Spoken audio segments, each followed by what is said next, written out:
শোনো বন্ধুরা, তোমাদের আজকে আমি একটা গল্প বলছি। একটা ছেলে আর একটা মেয়ে দুজন দুজনকে খুব ভালোবাসতো। ছেলেটার বাড়িতে সবাই জানতো, মেয়েটার বাড়িতে সবাই জানতো। একদিন হঠাৎ তাদের মধ্যে খুব ঝগড়া হলো। ছেলেটা বলল যে সরি, আমার ভুল হয়ে গেছে, আমাকে ক্ষমা করে দিন। কিন্তু মেয়েটা রেগে ফোনটা কেটে দিল।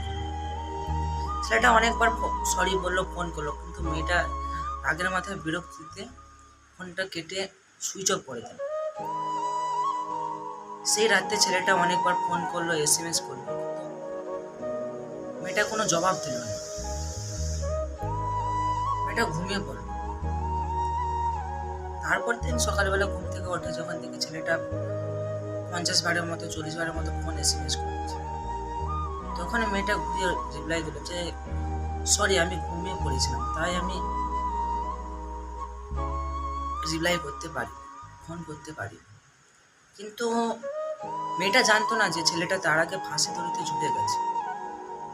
মেয়েটা অনেকবার ফোন এসএমএস করার পর রিপ্লাই না পেয়ে মেয়েটা যখন ছেলেটার বাড়িতে গেল, তখন দেখে ছেলেটা মারা গেছে। তাই বলছি বন্ধুরা, বান্ধবীরা, বেঁচে থাকতে না প্রিয় মানুষকে কদর করো, ভালোবাসো, তার মনের কথা যাচাই করো, সে কি বলতে চাইছে। মারা যাওয়ার পর তার জন্য দুঃখটা চোখের জল ফেকালে তাকে ভালোবাসা বলে না, তাকে বলে না অভিনয়। এটা হলো ভালোবাসার নিয়ম। যে মন থেকে ভালোবাসবে সে দুঃখ কষ্ট ছাড়া কিছুই পাবে না।